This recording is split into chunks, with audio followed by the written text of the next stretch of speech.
Broadcasting from Newfoundland, Canada, you're listening to the I Never Cast for This podcast.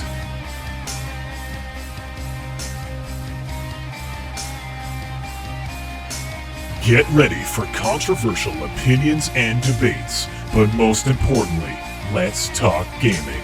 Your ears are in the right place. This is I Never Cast for This. Hello, gamers, and welcome to episode 20 of the I Never Cast for This podcast. I am your host, Kelthar, and today we will be debating over historical accuracy and authenticity in video games. Should developers aim to be 100% accurate when it comes to depicting history in gaming? How much change is too much for developers when it comes to portraying historical events? And can games actually be historically accurate and fun? So these are a few of the things that we're going to talk about today on the podcast. And before we do, I'd just like to do a few intros here to introduce who we have here. And we actually have some fantastic guests joining us on the show for the very first time who are perhaps the best possible people to ask this question to. And we'll get to them in a moment. But before we get to them, again, my name is Kelthar. And to my right on the panel, we have returning once again is Erebus. What's up, man? What's up, man? Looking forward to getting into this topic with these two fine gentlemen. Yes, that's right. We have two fine gentlemen here joining us for the very first time. We have two very special guests. We have actually the co-founders of Stormy Shore Studios. We have Evan and Jordan. Welcome to the podcast, guys. Thank you. Thank you. Yes, no, it's awesome having you guys here. I'm super excited. We've Evan, you and I have been talking for a while about getting you and Jordan on here to have a good discussion about not just your gaming company, but just actually having a debate as well. So, as I mentioned, Evan and Jordan are both part of Stormy Shore Studios, and do you guys just want to give us a brief overview of what exactly you guys are all about? Yeah, sure. So basically, we create historical and cultural focused video games with educational components for the mass market. We want to make sure we balance history and culture and education in a package that's fun for the end user and enjoyable to play. And we want to spread that kind of knowledge around the world, hopefully. And right now, as we're based in Newfoundland, we're focusing on Newfoundland stories, Newfoundland games, and our first two games are Regiment and Relocation. Regiment being about the First World War and the Royal Newfoundland Regiment's experiences inside and outside that war. And Relocation is a psychological horror game about the Newfoundland resettlement program. Nice.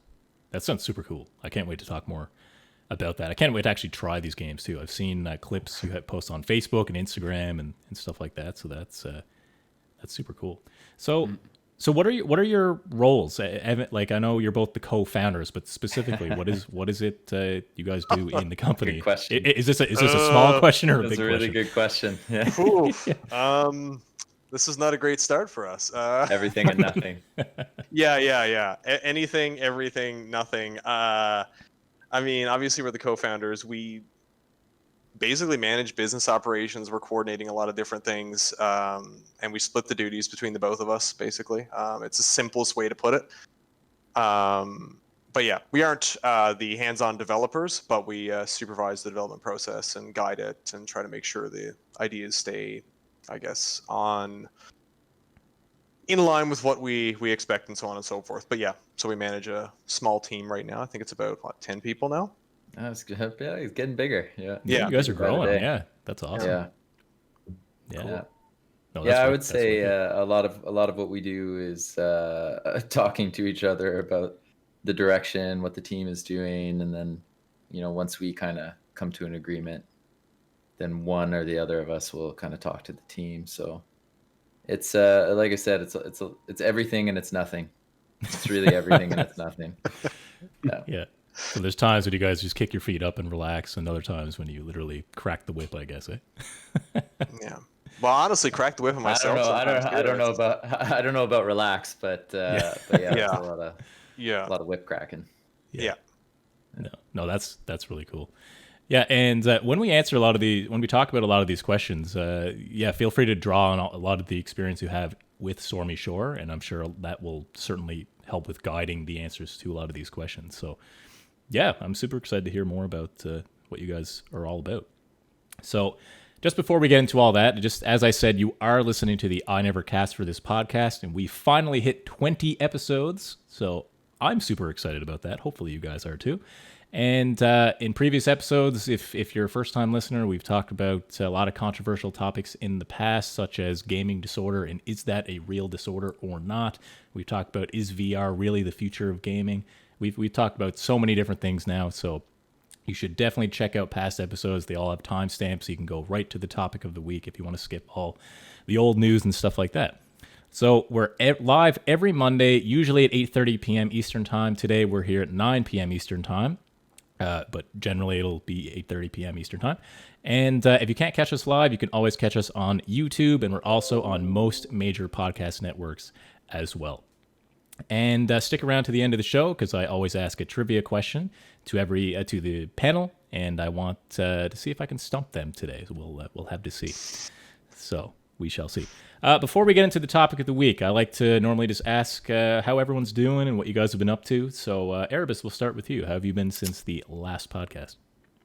Pretty good, man. Still grinding a little bit of World of Warcraft with Athricus and a few others, and having fun with that. Surprisingly, I really didn't think I'd enjoy it as much, but the changes they've made to the game to make it a lot more casual for the leveling process and all that stuff has been fun.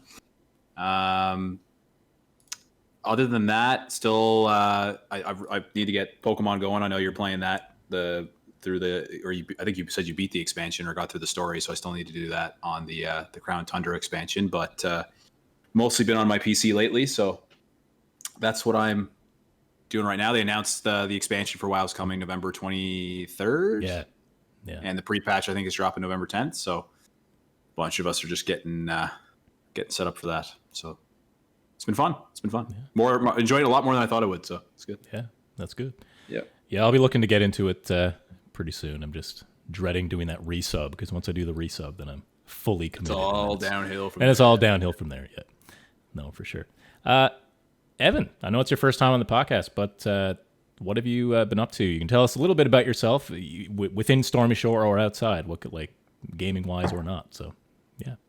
Yeah, sure. I think I'll focus more on games instead of getting into the habit of rambling about the company, because that's always dangerous. I actually recently completed Gone Home for the first time. Nice. That was sitting in my library for a while, and I knew it was a bit of a different gameplay experience in the horror genre, if you consider it that. So I thought that was interesting, maybe a bit of research for relocation. I also, surprisingly, I think about a couple weeks ago, I finished the first Last of Us. Finally played it. And I don't know what took me so long, and absolutely loved it. So that's that. And yeah, otherwise I'm just trying to kind of picking at my library as I go. I don't play any online games really. I'm kind of just more of a single player guy. So nice. That's not true. That's not true. We've been playing Phasmophobia.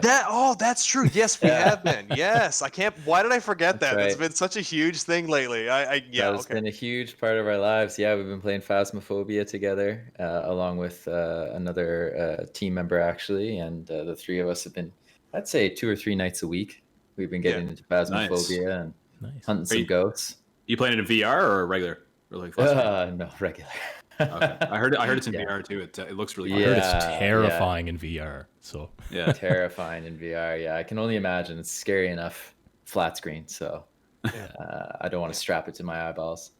But yeah, so we've been playing that too. So it's kind of the odd one out for Evan. Yeah, no, that's good. Yeah, that's true. That's true. Yeah.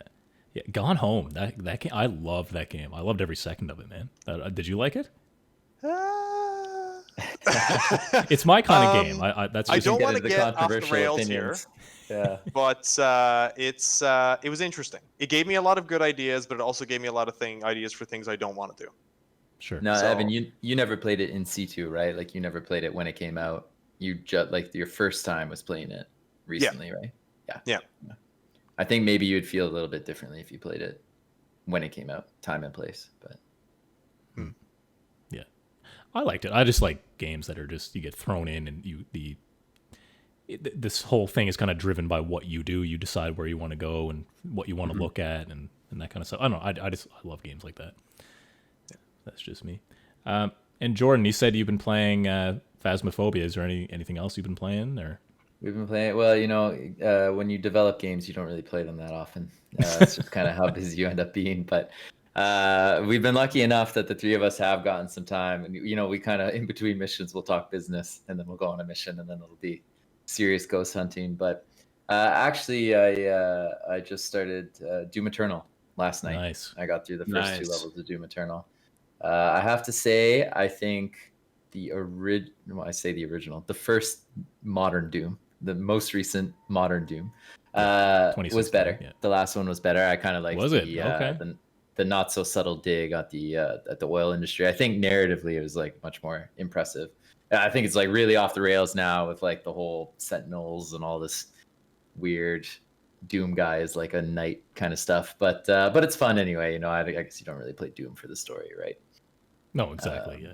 Yeah. So that's most of what I've been playing, and then I'll take heat off of Evan for not liking Gone Home, and I'll say The Last of Us is actually a little bit overrated. But yeah, this is going to be a fight right away. We can just abandon the topic and get into this debate. Exactly. Yeah. I actually don't own a PlayStation, and I've never played Last of Us either. I really want to. I never played God of War. I never played any of the exclusives. I played Uncharted on like PS3 back in the day, but that was it. So if anyone has a PS4, they want to donate. Play God of War, but you can skip The Last of Us. Interesting. Yeah, okay, whatever. I'm not getting into it. Whatever. Nice. All right. Okay, I think we're ready to get into the topic of the week. So, as stated at the top of the show, we are going to be discussing historical accuracy in video games. And ultimately, we're going to try to decide on if historical accuracy actually matters in games or not. So, there's multiple directions we can take this, but let's just start with this. So, do you think a game can be totally historically accurate and fun at the same time? Is that possible for a game to be totally 100% historically accurate? Well, maybe even take the fun part out of it. Is it possible for a game to be totally historically accurate? That's a bigger question. Can we ever know? Can we ever know history? What do we know? What don't we know? Yeah, I guess you'd have to preface that by saying, assuming that the history is written correctly, I would say yes. Like if you're following the history that the way it's written, I would say you can make it historically accurate based on what you know. But to know if something is truly historically accurate, and then it's about what you do know too. I mean, like if you have so you might have a document and all the stuff might be that's accurate, but then there might be gaps. It's like, if you're designing a landscape, it might not describe what the buildings look like, and then you got to do some guesswork. And so on and so forth. So the further back you go and the different societies and cultures you look at, different ways of recording history, and sometimes the history was recorded by the victors, the people who won, and make another group look bad, and that might be the only thing you have to go off of. So that's a complicated question. It is, yeah, and you're right? Like, okay, let's even break it down further than that. So let's assume that it's history that. Well, yeah, that's even harder. So, like, I guess it would have to be history that is generally accepted as being true. So, for example, in your games, you're trying to be, I'm assuming, relatively historically accurate in your games. Am I right with saying that? No. I would say no. Okay. Yeah, I'd agree with Jordan on that. I mean, I think it's almost the terms. It's almost like the term accuracy. It's like there's such a high bar for that I'm not willing to go, historically accurate games. That's what we're doing. It's just, I don't know. Authenticity? Absolutely. Yeah. But, I think, we're trying to do what we can, but then you also have to look at, I don't know, not to get all businessy, but like return on investment. I'm not talking like money. I'm talking like how much time do you put into developing a certain aspect and checking through this history and making sure everything's correct before you actually lose the return you're going to get on it. Like figuring out if a certain item had a certain type of handle, so on and so forth. So you don't want to get bogged down in that type of history. So I don't know. I would, to make a bold claim, Hello? Did you all drop or just me? Whoa, what happened there? That's weird. Did we all drop? Did everybody drop? I think we're all good. That was Okay. weird. That's the first time that's ever happened to us. That's really strange. Did anyone hear my bold claim, or should I repeat it? No, right it from was the top. hilarious. We dropped the bold claim. I'm gonna Yeah, make a bold here's a claim. bold claim. I'm gonna make a bold claim cliffhanger. It was so bold, it crashed the stream. Yeah. Exactly. I don't think they wanted to be said. Maybe that's a sign. I don't think you can make an entirely historically accurate game. Period. Full stop. I don't think you want to. I don't think you want to add to that. I don't think anyone wants that. I mean, I'll rephrase that, because there are people who want that. Sure. But I think at the end of the day, to make something compelling, it does have to be fun, right? Like the best academics in the world can make the best academic book in the world, but if it's not well written, no one's going to read it. And it's the same with a game. If a game's not fun, nobody's going to play it. And even the people who do, they won't really remember it. And if they do, maybe they'll remember it as that bad game. Mhm. I think the two different terminology, and actually I heard this from a no-clip documentary on the Creative Assembly, the Total War guys. And the lead artist said, he doesn't go for historical accuracy. He goes for historical authenticity. And his basic definition of that was kind of what you expect to see. A lot goes into that. A lot goes into what you expect to see. I'll just use a quick example. Anything to do with Rome. If let's say it's a TV show or something like that, if the actors aren't speaking with British accents, suddenly it's very unbelievable. Mhm. If Julius Caesar comes in with an American accent, nobody's buying it. Right? Everyone's taken out of that, because we have this expectation that Romans have been very British in the way we present them in media. And his actual example in the Creative Assembly thing was Spartans. We all kind of have an image in our head of what a Spartan is, right? Like they have the red cape, like a loincloth that may or may not protect too much. Maybe the chiseled breastplate, the gold plumed with the red plume helm and stuff like that. So there are certain things we expect, and I would argue I'm always more on the fun side. One of my roles is UX, and that's my background, so I focus a lot on that. I would argue that giving people what they expect is almost more important. And then adding historical elements or interesting elements that then encourage a player to go and learn the real history. That's the most important thing. I think that's the most valuable thing games can bring to this discussion. I'm going to use Rome again because I love Rome. I'm a huge fan of the ancient Rome. RIP, miss it. Bring back the empire. I got there through Total War Rome. I loved it, put hundreds and hundreds of hours into it as a kid, and I just learned about it from there, right? And the HBO TV show Rome as well. So I think that's really what you want to do. You want to make it historically authentic. You want to make it close, but you can never lose sight of what the purpose of your medium is. And in our case, it's to entertain. It's to be fun. Yeah. No, those are all really solid points for sure. And mentioning Spartans, I've been playing a little bit of Assassin's Creed Odyssey as well. I don't know if you guys have played that or not. Yep. But that one's all about Spartans in Athens and all that kind of stuff in Greece.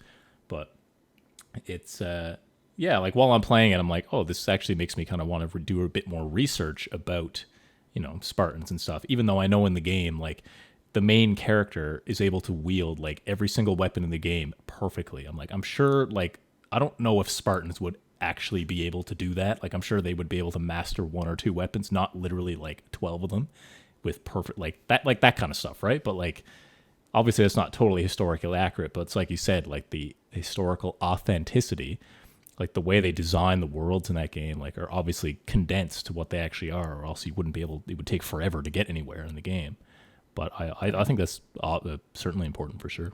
Evan can talk more about the propaganda poster angle, but it's historically authentic, but we are taking really fun and cool liberties, and we're going in really cool directions with some of our ideas that no one would say is historically accurate as far as the battlefield goes. Mm-hmm. But in terms of people's perception at the time and our playing with perception and stuff like that, I would say that's a huge part of it. I'm glad you brought up that word propaganda. Like, when do these creative liberties become dangerous, right? Or when do if can biases come into play here, right? Like, if like I read an example, an article earlier today, and it was an example of a movie with Mel Gibson. I can't remember what the movie was, but basically they were portraying British soldiers in an extremely negative light. What was that? All right, Patriot. Yeah, and I never saw the movie myself, so you guys probably, if you've seen it, then feel free to explain it better than you should than watch I it. am. It's very good. As American as it is, it's very good. Okay. But apparently in the movie, British soldiers are perceived not well at all, like in a very negative light, and they're shown doing things that are very bad. I don't know what they are. And basically, like, it's showing the Allied forces in an extremely positive light and British not so much. And you could argue maybe it's historically authentic or not. But to me, that could be potentially dangerous because, in actual history, this is not how it was, and the British are not actually portrayed in that way in real life. If that makes any sense, I don't know if you guys can probably explain this better than I can. But so, sorry, just jumping off of Jordan's previous point and what you just said and tying a few things together. Look at the Vikings and how they're portrayed, and if you break down the history, like great seafarers, they had a lot of good farming techniques and so on and so forth. I'm watering this down horribly, so just forgive me for that. But you look at the way society is, and people often, the way popular culture has went toward Vikings due to TV shows, games, so on and so forth, is a very favorable view now. Generally, they try to find these positive spins on Viking culture. Yeah, it's ridiculous now. Like if you look at Assassin's Creed Valhalla and that opening trailer, where they're like raiding this village, and a woman and her kid turn the corner, and the Vikings like, oh no, they're just a woman and kid. Don't kill them. It's like, come on. Yeah. I mean, if you look at the actual history, I mean, like the brutality was like in some ways, I'm not saying like a cultural sweep here, but it was just kind of built in some ways, and you dealt with disputes. And I read about one time when I was looking at the history, this farmer was like, yeah, I didn't like the way you looked at me. And he went up and just hacked up the guy and just like, yeah, that's it. That's how we settle it. So you get that, but then you get the pop culture spin on it. So that in a way is a bias. That in a way is a propaganda. That in a way is what does the audience want to see? And you've kind of created this culture around that. So linking back to our game, and specifically one of our games, Regiment, is the propaganda around the First World War. Not the posters necessarily, but the actual propaganda. So you look at the idea of the German as the Hun. They are the bad guy. They are evil. They are these demonic creatures, and they're going to eat your wives and children. And that kind of thing freaked people out because they didn't have internet. They didn't know who the Germans were. They just heard these stories, and they were like, "Whoa, well, I've got to like help my country, my nation to prevent this disaster from happening." And it's wild how that manipulation kind of seeped in. So basically, my whole point is that's happening throughout history, and it happens currently in pop culture where you get these historical, Yeah. Sorry. I was gonna say, actually, like, Evan says, like, they didn't have the internet, they didn't have this, they didn't have that. Like, don't be fooled, right? We still do this to this day, and we do that right now with China. We did it with Russia before, during the Cold War and stuff like that. We continually do it. That's what we do to our enemy, right? And cultures that we don't know a lot about. We only learn about so much in school, and usually we learn about another country or culture when it pops up in the media in a big way. Yeah, for sure. Erebus, we haven't heard from you in a while. Do you have any takes you want to throw in here? No, I'm finding it all really interesting hearing these guys get into a little more of the specifics. I'm not a history buff by any means, so like I find it interesting just hearing about your games and kind of the philosophies that you have and what you're working on, because I would not be like I'm not a history buff, but I love history in games. So I love when there's that sprinkle. So like growing up, Age of Empires 2 was one of my favorite franchises growing up playing RTSs. Right? Yeah, exactly. Yeah, I think 11 was the laugh. Would please? Yeah, exactly. So like obviously, and I don't even know how historically accurate that game even was, but as a kid, it was just fascinating to learn about all the different races and all the different things within that game and the history and going through the campaign and Joan of Arc and all that stuff. It was really, really interesting to me, and it kind of stuck with me. But I just feel that historically, I agree. I don't think making a game entirely historically accurate. I think like how do you do that and keep a good gameplay loop? So I don't know what the threshold or the balance is. But I think for me, like looking at the games that you guys are developing, and I haven't done much research on it, but I'm interested in how you guys, figure out that threshold. And you mentioned that your Battlefield or whatever is not historically accurate, but you're taking some liberties to make it more entertaining for the gamer, but keeping the history in there. So I'd be interested to hear a little bit more about that because, or how you make those decisions or what you guys look for in games. Because for me, like I like to look for. I like history. I like just accuracy in games in general. Like this isn't a history example, but I like The Division and like the portrayal of New York City in that game and going through it and exploring and kind of seeing all the different areas and stuff like that. So, yeah, that's my take on the history thing. I think it can be really valuable to games. The propaganda piece I'll touch on quick too. That I think it's important in how you market the games that if you're claiming it's historically authentic or it's historically accurate, that there is no risk of propaganda because a lot of history is debatable. A lot of history is,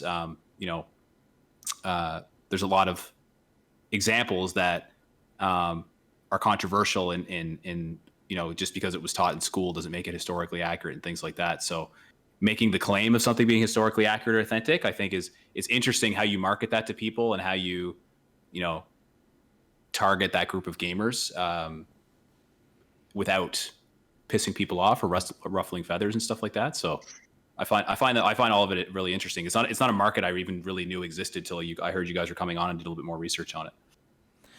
Do you think those are all good points for sure? Do you think companies should post disclaimers at the start of a game saying if something is historically accurate to the best of their ability or not, or do you think that's up to the consumer to figure out on their own? So are you talking about something similar to what Ubisoft does, where like this game was made by a multi-faith team from different backgrounds, so on and so forth, but something to do with historical accuracy or like something like that? Something like that, yeah. What do you think?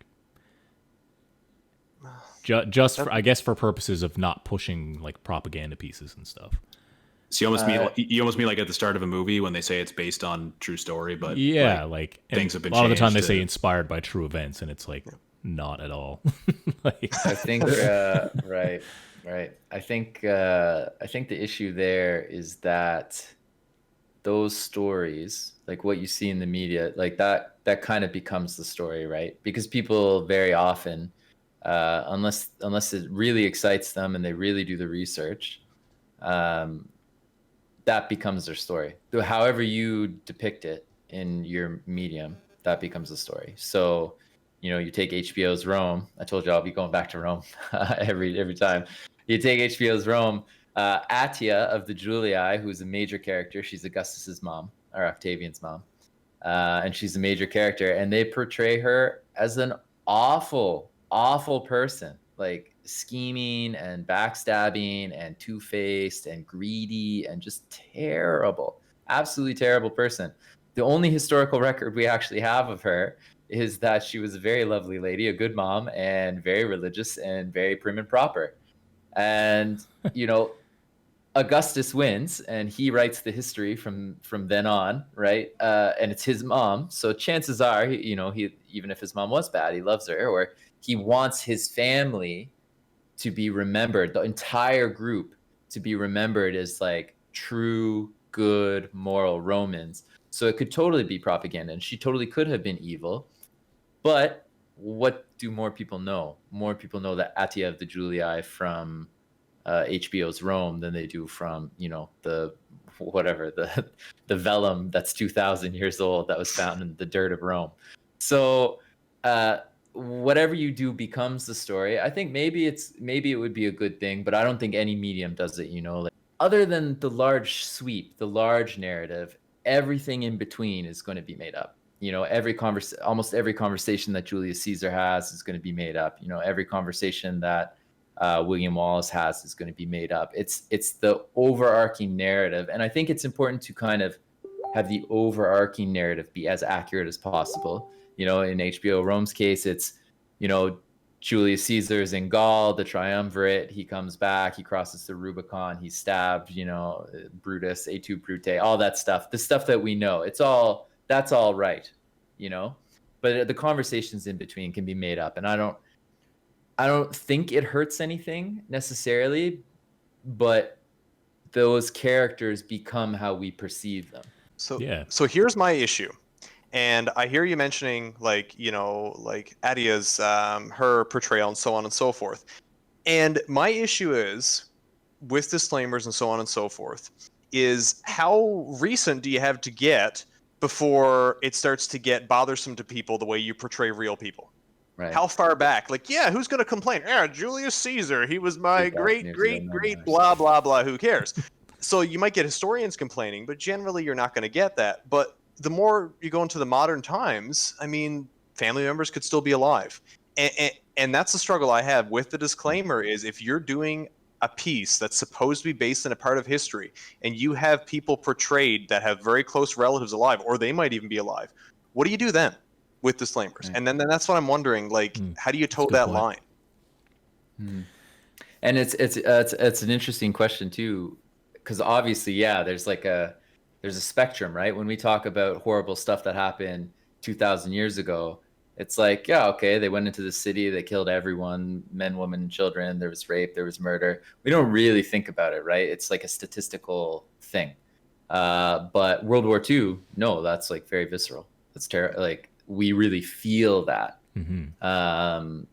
So that's a really good point. And then further from that, what about kind of alternate reality things? It's like Wolfenstein is a good example. Wolfenstein, completely over the top, ridiculous, absolutely ridiculous. However, it actually is like narratively very serious tonally, you know, and they do actually very brave things like putting you in a concentration camp. They do like the initial montage is brilliant, I think, where you're in the mentally ill hospital or the mental illness hospital. And you see them you see the Nazis slowly take all the patients out and kill them. So they do very brave, serious things, and it happens kind of in an alternate reality, but it still really matters to people. In case in point, the German version of Wolfenstein, they have to take out the swastikas and they have to eliminate Hitler's mustache.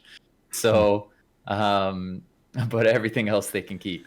So it's a very interesting point. Even, you know, you take these historical elements, and if they're a little bit too recent and you put them in like a sci-fi game or something like that, like Wolfenstein, it can still have a very serious effect. So and that's the tough thing with Regiment is, I mean, World War I was 100 years ago, a little over 100 years ago it ended, but still there's people that are still very connected to that, and it's still in that realm of recency where we've got to be careful with some of the depictions and some of the people we put in there. And, you know, linking back to the propaganda thing, there's certain ideas about certain generals and majors and various higher ups that should have done this differently and that differently, and they're blamed for sacrificing soldiers, whereas other historians say, it's not their fault, it's this person's. Who do you believe? Who do you follow? And like, how do you not offend people and bother people through doing that? And I think that's really, really tough to navigate. Yeah. Oh, I can imagine that for sure. Like, do you think it's an issue to include actual real individuals that really existed in video games? Or does that lead to too much potential misinterpretation of who they were or what they did? Like, because I guess biases can still come into play there, can't they? Definitely. Yeah. I don't know if there's an easy answer to that one. I mean, we're so used to putting real people that lived in video games. Julius Caesar's a great example. How many games has Caesar been in? You know, how many games has, I don't know. I'm running out of examples right now already. I'm running out of examples. Reagan, but... Call of Duty Black Ops, called Blop or whatever. That's it is. Right. BLP CW. Ronald Reagan is depicted in there. And JFK was in one too. But then, you know, you have. It's a great question because, you know, okay, so you choose someone who was actually at Beaumont Hamel or whatever, and you use their name and you use their likeness. their relatives obviously have a vested interest in that. And it's their relatives, so maybe they love that person, but maybe the person wasn't a good person, or maybe they did something terrible or something. Many people love Ronald Reagan. I think they're wrong. So, and you can say the same about people like Margaret Thatcher and stuff like that. So many people love Jeff Bezos and Elon Musk. It's our perception of these people and what we value and what we think, might be heinous, and how those outweigh each other. And I think that's what you find with all kind of great people of history, is that, they do good things, they do bad things. And some people focus more on the bad and other people focus more on the good. Winston Churchill is another great example. I think he's a heinous human being, but people love him. And, his head graces Winston Churchill Park right there in St. John's. So right downtown Halifax here, we have a giant mudman statue of him. So it's a really interesting discussion. Yeah, and just a quick jump off there to connect back to a game that just kind of popped in my head. So Assassin's Creed Unity was a 1-to-1 recreation of Paris at the time, apparently. And I mean, they did a lot of research into that and all the architecture and so on and so forth. But to get the real individuals to fit in the story, that's where they took the liberties and the historical inaccuracies seeped in. And awesome. What they did with the architecture and everything, amazing. But you look at how they misrepresented many historical figures, throw them into an assassin or a Templar storyline. Yeah, I mean, it was hundreds of years ago, but how do you reconcile that? You're knowingly doing it, and it's not like, oh, there's gaps in the history, they must have been an evil Templar. No, it's like, I'm gonna make them evil for the purposes of this game, and that's happened a bunch in games. And not to point, Ubisoft has done some great historical work, but yeah, it's really tough to navigate that. So even when you have all that great history in there, and is that a problem? Do you think? Like, do you think that's wrong of them to do?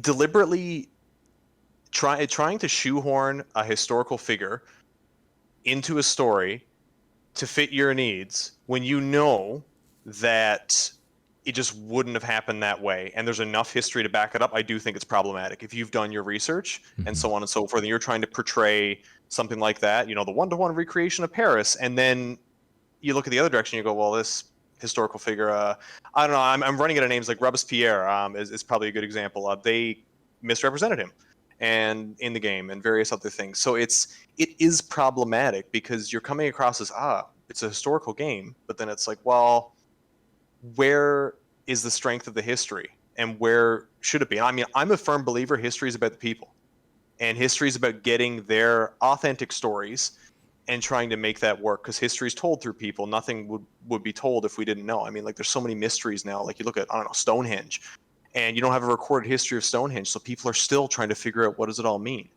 So, but it's the people that record the history. So I think that when you're deliberately misrepresenting a person, that's when it gets problematic, no matter how far back it goes.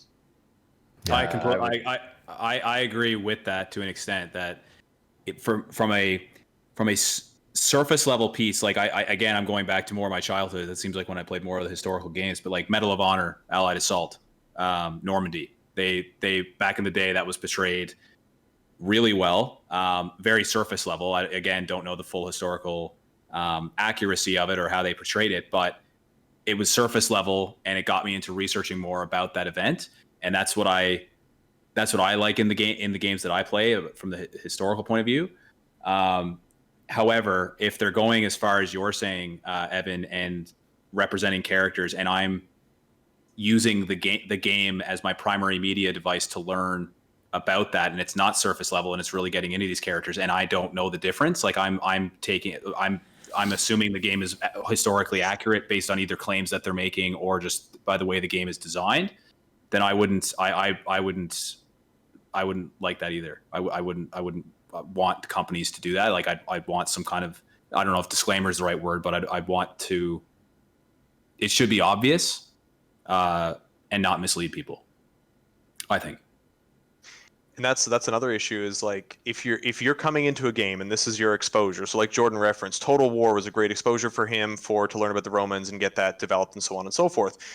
But some people will come in, and I guess another issue is it on the onus of the producer or publisher of a game to make sure that it's a tool that can educate someone? I mean, it's a popular media form of entertainment. So that's another tough one to navigate. Is you know where. But if they know it's historically inaccurate, can they not use, like, would it have? And I didn't play the game, so I'm more openly asking. Could they have changed the names? Could they have done something in the likeness of a character, but changed the, made it a different person or something like? Is there a way to spin that, so that they're taking liberties, making the game the way they want, but it's obvious to the player that they're not misrepresenting something? Are they using these characters just strictly for marketing reasons? Like if they're using Julius Caesar, but they're portraying him in a way that is completely opposite of what he actually is. Like, yeah, like Erebus said, like, why not? Like, why can't they use different names? Why do they have to use? Yeah, it's interesting that it's an interesting discussion, because I disagree with Evan in terms of, I do think it's problematic. I like that he used that word. It is problematic. It's not necessarily always bad or always good. It's problematic. I do think the further back you go, the more liberties you can take, and it doesn't matter, because we have less sources. Kind of, we're all stuck, or not us, but our neighbors to the south are kind of stuck in 1776, right? Like they make this constitution, and they're really stuck in that time, right? They're working from a historical document for modern law, and it's ridiculous. It's ridiculous, because whatever they do in 1776 is not going to apply to the modern day, and they keep making amendments to it, and like reading it in certain ways, but it doesn't matter. Like it's so obviously you could really argue that like from 1600 on is when things start to matter more. We have historically, as historians, we have more resources. There's more writing that survived. Like the sources get, the closer you get to the modern day, the better the sources are. So I didn't play Unity. The last, other than Odyssey, the last Assassin's Creed I played was 2, actually. And I think it's interesting you talk about Robespierre and how they totally, and like other characters and how they totally misrepresent them. I don't know I don't know the character. I don't know the sources. So I would be in Erebus's side, like I would play that and kind of be like, oh, okay, they were kind of like this. Like obviously I know that they're not Templars and assassins and whatever the god devices. But when I think of the depictions and how they did the characters in Assassin's Creed 2, for example, like the Borgia Pope, who historically the record of the Borgia Pope is that he was a terrible Pope and his family was a terrible family and they were very evil. They make him an evil guy. They make him in charge of, the Templars or whatever, a major part of the Templars. Meanwhile, Caterina Sforza is kind of like this rebel, like freedom fighter kind of person, like on the side of the assassins, fighting against the Borgia Pope. Now, in real life, those two did fight, and those two were serious enemies. But if you watch, there's 2 different television shows. If you watch the 2 different television shows of the Borgias are the main characters. And yes, they do bad stuff, but Caterina Sforza also isn't good. And none of the other ancillary characters in, late medieval Italy or Renaissance Italy are good either. So is it problematic? I think it can be. The closer you get to modern day, the closer you get to people who still matter to us and who are figures that we rally behind. Again, I talked about Winston Churchill. A lot of people rally behind Winston Churchill. For a lot of the world, Winston Churchill is a monster. It gets really problematic then. If you have a video game that's like, rah, Winston Churchill is the big hero, how's that going to play in Ireland? Not well. How's it going to play in India? Not very well. Right. So it's hard. I think. So it's like almost no matter what, if you're portraying. I think it's inevitable. I think it's inevitable. Yeah. If you're portraying if you're trying to be historically accurate, no matter what character you portray, you're going to probably piss somebody off. Is the way I'm gathering. Probably, because you have to. At the end of the day, you pretty much have to decide on a narrative for that character, on an arc for that character, and you're going to. And depending on your view, you're going to pick one or the other, right? You're going to pick, was he a hero? Was he a monster? You know? Yeah. That's a really interesting point. No, for sure. Another point I wanted to bring up, how do developers have a responsibility to be historically authentic, even if it threatens inclusivity? So I kind of wanted to touch on that. So like, maybe not even inclusivity, but like, if there's parts of the history, like Jordan, I remember you were mentioning before, I think it was about like, you know, like in certain wars, there was a lot of like rape and all this horrible stuff. Like, obviously they're probably not going to show that kind of stuff in video games, right? But like, where is that line, right? Like, I know there was a big issue with, I think it was Battlefield 5, where they were saying there was women soldiers in the game, and a lot of people were upset about that because they were saying, no, there was no women soldiers in the US. Like, do you think that's an issue for EA to put women soldiers in the game? Like, I guess it depends on who you talk to, right? If they're trying to be historically accurate or historically authentic, is that a problem? I think, in my view, if you're marketing it as this takes place during insert time period and this is happening, and that's the way you market it, yeah, I think it is a problem if you do that deliberately. But if this is an alternate history or what could have been, or you're taking those liberties and you make that clear, yeah, I think there is some freedom to do that. To what extent, I don't know. I mean, it's tough to say. I mean, you referenced, there's been various dark things throughout history. Do you want that portrayed?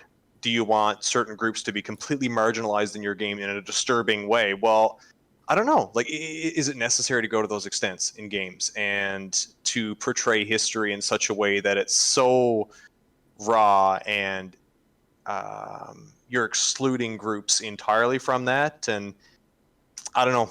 I think it's very tough. And I think when a developer gets into those situations, they need to be careful about what they want their game to be, what their overall mission and vision for the game is, and make sure that that aligns with that. And you're not changing based on, I want to meet the needs of this particular audience above all other audience members. Mm-hmm. You need to keep it, okay, what are my core values as a company? What's my mission for this game? And not pander. If it's genuine, great. But I find a lot of companies, and not just in the video game industry, but outside, tend to pander and make it seem like they're being so woke. And it's just not. It's just a money grab. It's just a money grab for PR. Sure. Yeah, I think Evan nailed it when he said, like, what is the mission of the company or the game, right? So, the whole Battlefield V thing or whatever, the World War II one that came after Battlefield 1, it's ridiculous, right? Because you can tell, first of all, it's ridiculous because it's Battlefield, and what is the main push of Battlefield? It's the multiplayer. Sure. So right off the bat, if that is the main push of the game, then like, no, who gives a shit? It's much more important that women who want to play games or younger girls who want to play games can see themselves in it. It's much more important. Yeah. The whole push and purpose of that game was not to be historically accurate, and you knew that from the very opening trailer. When like Buddy's got his like weird his like rifle prosthetic or whatever, and they're busting out of the building in the tank. It's just like ridiculous. The trailer's ridiculous. So to think that is going to be like historically accurate at all. Now it's interesting because you juxtapose that with Battlefield 1, and that was much more serious. And I think the mission of that game was to tell a more compelling story. It was to share stories of World War I that a lot of people don't know about, because if you look at the World War I and World War II sections, that chapters or wherever you buy books, you'll see there's a big difference. You get aisles and aisles and aisles of World War II, everybody writing about Hitler and Winston Churchill and tanks and the Waffen SS and whatever else. Many fewer people are writing about World War I, and many fewer people know anything about World War I. It's not as sexy, right? Just to jump into Battlefield 1, just quickly on that point, what I find interesting is another problem is Battlefield 1, if they're marketing that as, we're respecting history, they got maligned for that and criticized by a lot of historians for some of their depictions. And so then if you're marketing your game as, we want to give a treatment to history in this way, then you've got a different audience that's going to come back at you, and various other groups are going to say, you're not meeting, so once again, how do you balance that? Do you want to go more fast and loose, like a Battlefield V or 5, whatever you want to call it, or do you want to go a bit more accurate, but maybe not quite hit the mark in a 1? The answer there is money, right? Like, historians aren't buying the games. People are buying the games. So it's like, okay, the historians can say anything they want and they're going to complain. But overall, I would say, like, obviously it's quicker and stuff like that. It still has to be a game. The fun still has to be there. But I guarantee a lot of people played Battlefield 1 and they learned a lot of stuff. And then I also think it's interesting, like, you couldn't play as a woman. Now you could play as like a black German soldier or something like that, which I think would have been a little bit uncommon. But not impossible. And there's other games like The Witcher and Kingdom Come Deliverance that actually people of color have been, in predominantly white communities all over the world throughout history. That is, it's never been a thing where, like, we haven't had kind of like international liaison, international travel. There's a Syrian couple buried up near Hadrian's Wall. And you can see on her tomb, she's wearing her hair in like a Syrian style and stuff like that. And that's all the way from Syria to the north of England. So there have been people of color all over the world throughout the beginning of history. So for them to say like, we didn't include them because it's not historically accurate is ridiculous. Mm-hmm. And then one of the expansions for Battlefield 1, and you see them getting away from it. Not that I think this is inaccurate, but you see them getting away from it because all the expansions for Battlefield 1 were multiplayer, nothing added to like those strong narratives that I think they had. But the Russian campaign, the Russian Revolution, you can play as women in the Russian Revolution missions. And it's because women would have taken a part in those in some capacity. But like I said, and like Evan said, it's just whatever the mission of your game is, right? If it's just to be fun, then no, don't eschew inclusivity because, okay, well, it wasn't accurate, but like, neither is your rifle prosthetic arm. So don't eschew it just for that. But if you are trying to tell a very tight and intimate story, I still don't understand why, like, a game like Call of Duty, for example, Call of Duty Cold War, let's just use that as an example. Like, why does it all have to be men all the time? Mm-hmm. It's like always men all the time. And it's like, why does Call of Duty Modern Warfare have to be all these like gun-toting bros? It doesn't have to be. It doesn't have to be. Now, that might be the market that they're selling to most, like they have their Doritos and their 7-Up or whatever. But but there's a lot of women that play Call of Duty. Right, exactly. So it should change. And I'm of the opinion that they missed the mark completely. In Call of Duty Cold War, you should have been a Soviet, you should have been with Khrushchev, you should have had to foil an American plot. I think that would have been much more interesting. Mm-hmm. Yeah, for sure. Any other points you guys want to throw in on that? Yeah, I mostly agree with what Jordan's been saying. I think there's still elements where, like I said, it all depends, going back to what I said, I guess, it all depends about the vision and the mission of the game. And in the end, a video game is an entertainment product. And if you want to come in with something that's multiplayer, that's fun to play, that people will enjoy and interact with, maybe get a little history here and there, I don't think you should be under that much pressure to nail all the historical points. I think you can have fun with it, and that's the beauty of gaming, is that it's meant to be fun. And from my experience as a teacher and using video games in the classroom, some educational video games, you lose sight of that. They focus so much on the historical accuracy that it just becomes a lesson packaged up into what they call a game. And it's a pretty sad excuse for it. So I think that if you're a mass market video game company and you're creating something like a Call of Duty, I think you do have freedoms in that vein to play a bit fast and loose with history. And I don't think you should be maligned for that, as long as it's coming from a good place and you're keeping in mind what you want as a company, and also you're marketing it a certain way to your audience, and you got to make sure those align with each other, because you don't want to have the marketing be one way and then when they actually play the game it's totally different. Well, quick example, totally off of history, No Man's Sky, marketed initially as X, came out and it was Y, and people were like, what? You know, and you can do the same thing with a history game. So I'm basically, you keep aligned with your mission, your vision, your values for the game. You market it that way, and that's what people get in the end, and that's what they come to expect. And I think some people get thrown off when their expectations don't align, and you know, that could be on the person, that could be on the company, but it's hard to say. But yeah, I think there should be some freedom. Sure.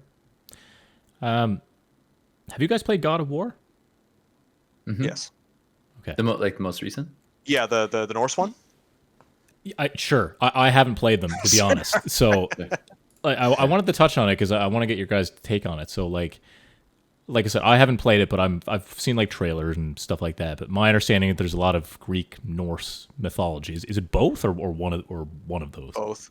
It's both. Is it? Okay? Starts like in the PS2 era in Greece, and then you end the world, and then you go. But Scandinavia is okay. Yeah. So. But then in the most recent Norse version, there is Greek mythology in the mostly Norse version as well. So they're kind of mixed in there. It's interesting. Yeah. So the games are obviously not they're not aiming to be historically accurate at all, right? But there is still a lot of history in those games. Correct me if I'm wrong. A lot might be a strong word, but yeah, okay. But is there value in that? If there's some history in the games, do you think there's value in that God of War can lead people to get an interest in Greek or Norse mythology? Absolutely. And that's what it does. Happened to me. I played God of War when I was a kid, the first one that came out, and I don't know if I had before. I mean, memories are always funny like that, but I'm pretty sure that was one of my big pushes to fall in love with Greek history. Played the first God of War, rented it. I think I played 13, 12 hours straight, something like that, beat the whole game. And I was hooked then. I was like, I want to know more about these gods. I want to know more about this. I want to know more about that. And maybe that's just me, but I don't know. I do think there is potential there. I just don't think you go into it going, okay, I'm looking for a highly accurate representation of Norse mythology or Greek mythology. Mm-hmm. 12 of those 13 hours Evan just spent in Aphrodite's chamber. Well, I mean, you got to have your priorities straight. X, 0, triangle, square. A game we talk about on the podcast it's probably been our most successful episode, actually. We talked about Hades, and I don't know if you guys are familiar with that one. Haven't played it yet, but I haven't played it either, so sorry. Okay, but Erebus and I are big on that game. We really enjoy it, but that game is obviously not historically accurate either. But my understanding is that all the gods depicted are their actual selves. Like Zeus is the lightning wielding god, right? And there's Poseidon, and there's all I don't know if they're all there, but there's a whole bunch of them. So even just from an educational perspective, if you're trying to learn about different Greek gods and stuff, I mean, I think there's certainly value in that. Would you say the same thing, Erebus? Yeah, I mean, it kind of goes back to my thing on, I really enjoy games that kind of, again, surface level, kind of just get you into a topic, give you a little bit of the history, a little bit of the background. I mean, Hades is a roguelite top-down action, platforming game or whatever, like sort of Diablo-esque. But they have lots of dialogue, lots of history within that dialogue. I'm actually on a YouTube channel here now. You guys would definitely like this. I was just doing some research before. It's called History Respond. They only have about 9,000 subscribers, but they do hour to hour and a half long videos where they interview doctors and historians and stuff like that through universities and different places. And the latest video they have is on Hades. They do an hour and a half interview with some historians on Hades and the accuracy of it. And apparently it is surprisingly very accurate. So again, for me, I don't use gaming, or I haven't experienced any games yet where I've used it as a primary media device to learn history, but it gets me into that topic. I learn a little bit about it, and then I do outside research like this and get more into it. But yeah, that drew me into Hades for sure. Some of learning a little bit more about the behaviors or what history has said the behaviors of those individuals were. So, and like you said, yeah, if anything, it gets your feet wet, right? It's like, okay, well, yeah, I actually found this kind of interesting. Let's take more in-depth look into it, whether the game is accurate or not. I just think, yeah, it's a good way to just dive into it and get more interested. I think an example for me too, and you as well, Erebus, is when the movie 300 came out, right? Going back to Spartans again. Like with Gerard Butler, this is Sparta, Spartan kick. It's awesome, like just full on action. All the guys are ripped and they're just kicking ass the entire time, right? And it's just like, oh, this is awesome. Spartans are so cool, right? And then you look up the actual war, like when you're actually researching it, I'm like, oh, well, it's probably, again, I'm not a history guy myself, but based on what I was reading, it didn't exactly happen the way it was depicted in the movie. Wasn't exactly just 300 guys in that pass. Exactly, right? It's there are a few hundred extra guys kind of kicking around, but But again, it got me, interested in the story, right? So whether that's right or wrong, I don't know. But for me, I think that's, and for a lot of people, that's probably a good entryway into learning about history, right? Whether it's in movies or games. One thing that you mentioned, and you said you're not really a history guy and so on and so forth. So I guess, anyone watching that's not super into history, I guess another way to understand this is so if you're a historian or you know enough about history and you're playing a game and you realize, it's historically inaccurate, that's wrong, it might take you out a bit. So take you out of the game environment, you have issues with it depending on who you are. Some people are more critical than others. So if you look at it in a sense of the internal logic of the narrative of any given game, the world you've built, and then you start changing things in that internal logic, and the player, and I'm sure you've all played games where you're like, something just doesn't fit in the narrative of that world, and it happens in the game, and then you go, that doesn't make sense. That is a video game representation of what historical accuracy looks like to people who know the history, because it takes you out of that experience. So I'm trying to think of a game now that I can't think of one where basically you have this established logic of how the narrative is, how the world is, and then something happens, a character does something completely out of the norm, doesn't fit any of the history, doesn't fit any of their character progression, and then you go, wait a second. And then you step back and you're like, you're not in it, you're not as immersed, and that's kind of what happens when you notice historical accuracy in games and they're glaring. It's a similar kind of feel. Yeah. No, for sure. We're clocking a little bit over an hour here, so I'd kind of like to get our final thoughts on this, if that's cool. So, I think we all agree about like the question: should developers aim to be 100% accurate when it comes to depicting history? I think the answer, we can all say no on that, right? Like, no, I don't think. I guess depending on what kind of game it's aiming to be, generally, no, they don't need to be 100% accurate. Can we all agree on that? Yeah. Mm-hmm. Yeah. Yep. And yeah, well, okay, let's just put it like this: does historical accuracy actually matter in games? So I guess we'll get our final thoughts on that. So Erebus, what do you think? Does historical accuracy actually matter at the end of the day when it comes to producing and it matters in games? It matters in games that I feel it would bother me, and it bothered me in movies too. Like, I probably have more examples from movies when I do research and I find out something was portrayed a certain way and I kind of felt, either it was propaganda or I just felt deliberately misled. And I just, it didn't, unless I can understand in a game why they did that for a gameplay reason. But again, even that there's ways that developers, I think, can be smarter so that the gamer knows it's not historically accurate, but you can still enjoy it. So I again, surface level for me, and if it's fairly obvious, I enjoy a little sprinkle of history. I haven't played a game yet. Maybe I'll play one from you guys that is a lot more focused on the historical authenticity, and I can learn a lot more from it, but it doesn't take away from the gameplay experience. I'm to Evan's point, on immersion. Like if something takes me out of a game, and it's for gameplay reasons,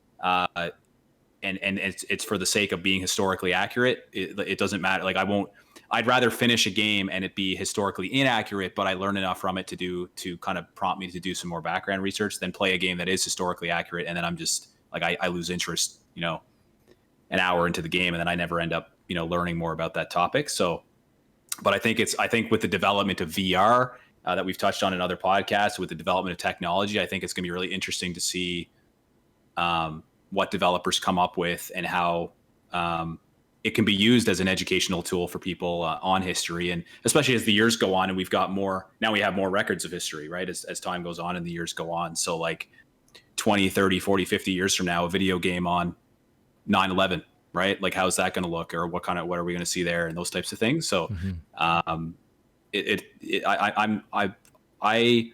like I think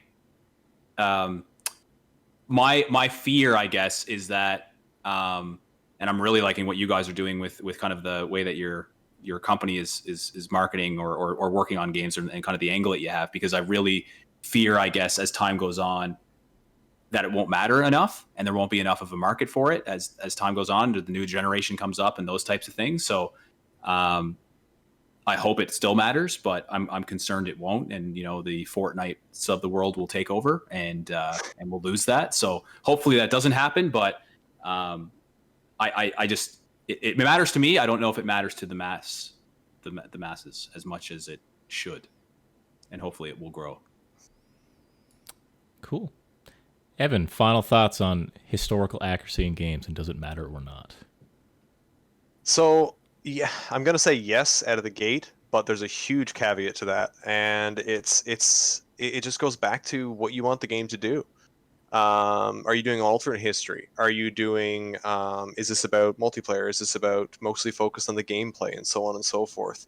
And just to link back to my previous point is portrayals of real people. And that can be really problematic. Is the more recent you get, you don't want to put a certain slant on someone that is going to get you in really hot water. And maybe you do. Maybe you want to take that risk. But then are you risking marketing potential? Are you risking your reach for the game by making those statements? And do you want that to seep in? And it's all part of bias and stuff like that. So it's a complicated question. And the fact that we're making historical and cultural focused games, you think it would be an immediate, like, yes, absolutely.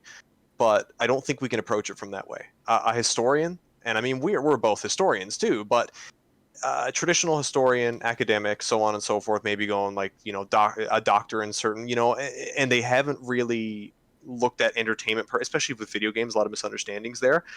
There's an expectation of, if you do X, it's got to be completely accurate. The history's there. Why not, research and get it all right? But is that the purpose? And that's what it always comes back to me, is what are you trying to do? We are trying to preserve and show cultural, historical narratives that are important, and often on a very personal, deeper level, where we're touching on some really tough topics, and maybe some perspectives you haven't seen on different topics. And I think that's important. But if you're looking at, these specific things, is this date right? Is this person exactly the way they're supposed to be? Is this event exactly the way it happened? And so on and so forth. There are too many gaps, and if the information is there, is it misinterpreted? Is it biased? And so on and so forth. So I think basically you got to know what you're getting into. And as a developer, you've got to know what the whole point of the game is. So in the end, I'd say that it depends on what you want to do. But in the grand scheme of video games, I'm going to say no. I said yes, but I'm going to say no. That historical accuracy in the grand scheme of all video games, and even historical ones at that. I mean, quick throw in for Civilization. Civilization is extremely historically inaccurate, but it has so much historical value as a learning tool about diplomacy and war and different cultures. But I mean, you could be you could be Stalin and build the Great Pyramids. I mean, that's not historically accurate whatsoever. Nuclear Gandhi. Nuclear Gandhi. There you go. Yeah, where they had that yeah. glitch early on. I don't know if you know the glitch early on in development. Then Gandhi went nuclear, and they just kept it in every other game, that he was super aggressive when he was supposed to be a pacifist, and it was just a glitch, and they kept it. But that game, I think, is a perfect example for me, and I've used it while teaching.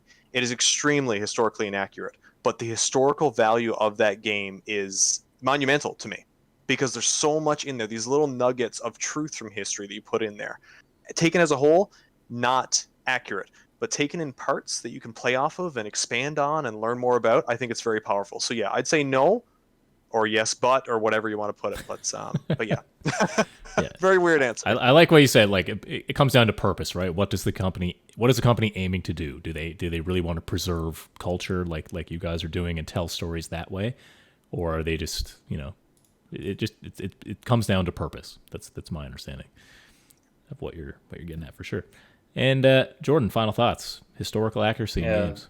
Like Evan said, it's the purpose. But I would say no, accuracy doesn't matter. Authenticity matters, but accuracy doesn't. Fair enough. Yeah, I would agree with that too. As long as the game is being authentic in its history, then I think that's ultimately what it comes down to, and purpose as well, for sure. Okay, that was a good discussion, guys. I enjoyed that. I don't know if we put the topic to rest or not, but I think we definitely put a massive dent in it for sure. It's huge. It's complicated. Whew. It's not easy for sure. Yeah. Like I said, we are overtime, but if you guys have time, are you up for a small game of trivia? For sure. Absolutely not. I'm done with this. I think I'm just gonna throw in the towel now. Me too. Yeah. I'm fine. I'm Okay, good. see you later. No, it's good. Okay, so this is the segment of the show where I like to ask the panel, who was here now, a question usually that is related to the topic that we've discussed. So I'd like to think it is. It's actually about the Oregon Trail. Have any of us played the Oregon Trail before? Oh yes. Long time ago. I have Long time. not. So I'm screwed. I haven't. It's all good. Like I said, it's all for fun. But if you get the question wrong, you're never allowed on the podcast again. So pressure's on. No. Oh, I was looking for a way out, so that's perfect. Excellent. All right, here we go. So I'll ask the question, and it's multiple choice. And if anyone knows the answer for sure, I'll go to them first. If anyone knows the answer for sure, I'll go to them last so that the other people can have a chance to guess. But we'll go around, and then I'll reveal the answer after. Sound good? Perfect. So the Oregon Trail is a series of educational computer games. The original game was designed by Don Ratwich, I'm probably pronouncing that incorrectly, and he was a school teacher.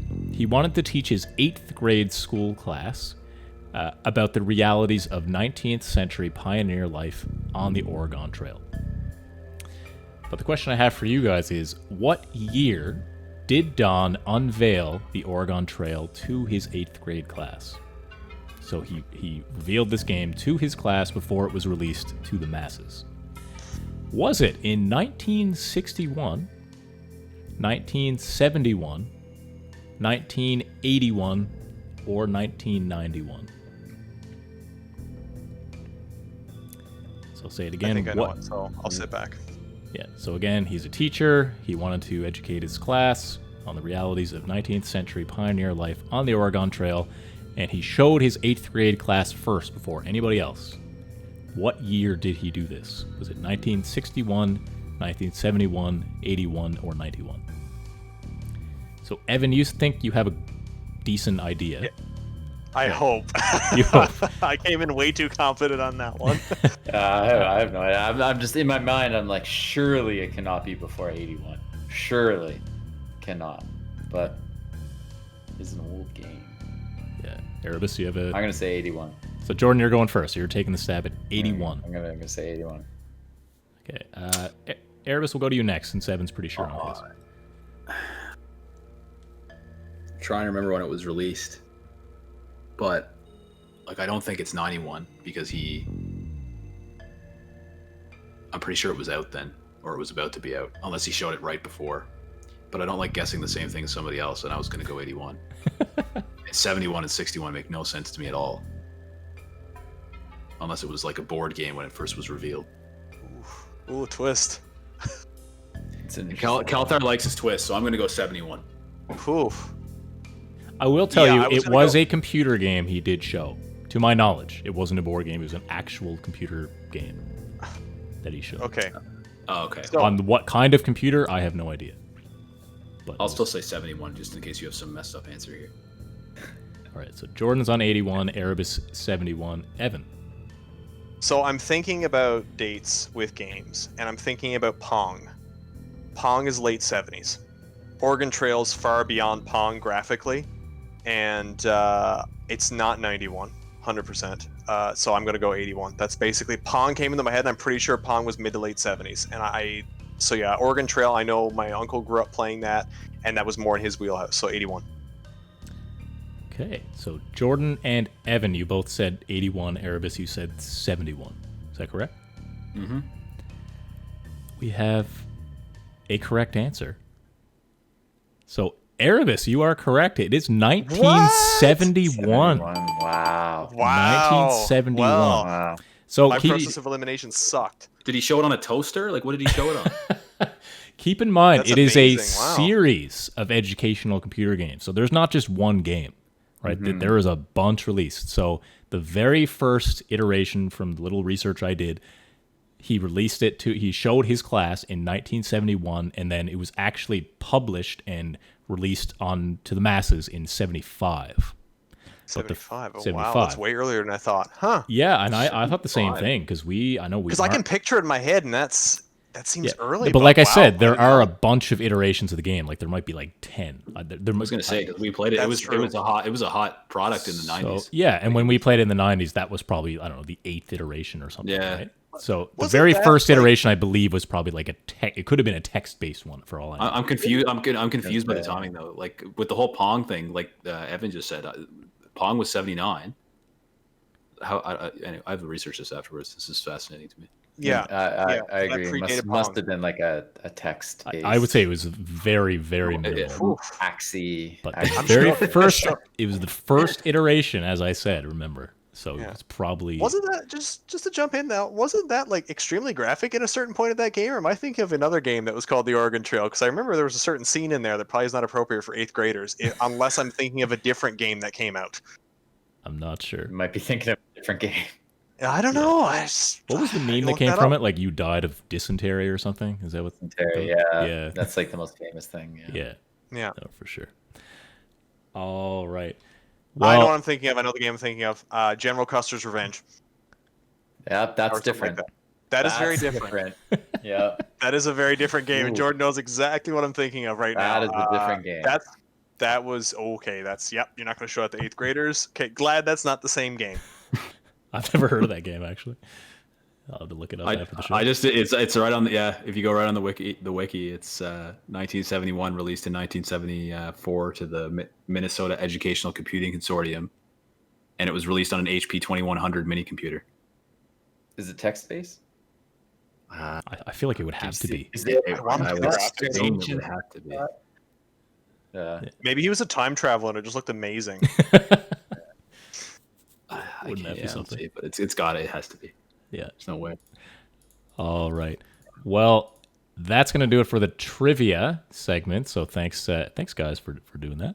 And so we'll do the final send-offs now. We'll do the farewell and plug and all that kind of stuff. So Erebus, anything you want to plug or say before we head off?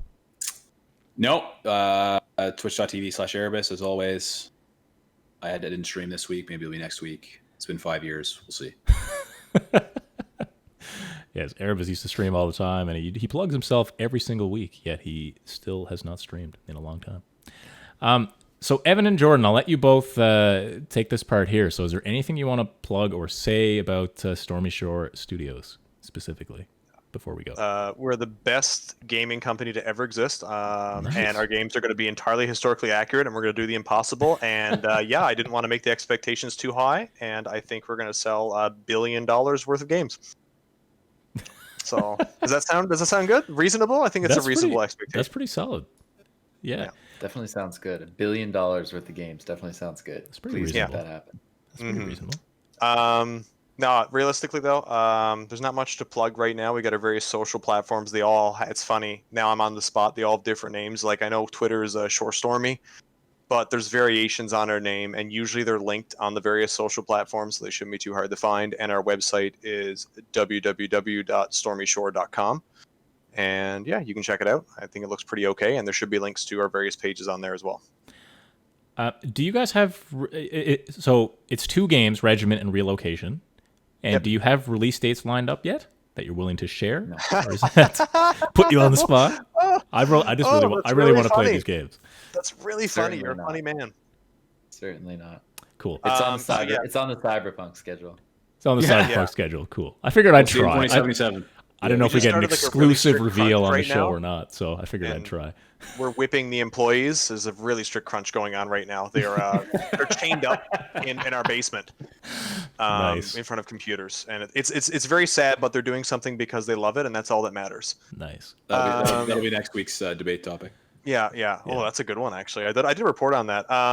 But yeah, release dates. I put up when I first put up the website mid-September, and this is me being naive. I was like, I'm just gonna put up Q3 and Q4 next year. I don't know. I mean, maybe we'll get one around that time, maybe not, but we'll see. I don't want to put any numbers on it. So if you see that in the website's a liar, and I had nothing to do with it.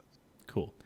Well, we would love to have you guys back on the show. Maybe when we're further along in development, maybe we can actually have a show dedicated to you guys specifically talking about your games. Because I'm certainly interested. I know Erebus is as well. So I think it'd be cool to have you guys back if you're up for it to have further discussions, or we can pick another topic and debate that too. But I think it was a lot of fun today, and I really enjoyed having you guys here. We have speaking fees though, so I feel like those will go way up. So you should take advantage of us now, because it'll be like really, it'd be dicey. Yeah, no, we're up for that. That'll be fun. Yeah, cool, perfect. Do either of you have individual personal Twitters or anything like that outside of Stormy Shore? You can follow me at Scampy Fox on everything. Scampy Fox, got it. Evan, anything for you? No. No. Leave me alone on social media, please. Yeah, perfect. Follow me, but don't at me. Don't at me. Yeah. Yeah, like, I mean, I've got a LinkedIn profile, and people will message me about the most random stuff, and I'll be like, okay, I don't know who you are. What do you want from me? That's a new one, right? That's a new one. It's like, add me at LinkedIn. Add me on LinkedIn, everybody. Yeah, give me a follow. I'm really hip and happening. That's what everything happens on the LinkedIn. I'm 500 plus. 500 plus club. Nice. Yeah. Very cool. All right, guys. Well, that's going to do it for us. You can follow us on Twitter at INeverCastForThis, and you can follow me on Twitter at Kelthar.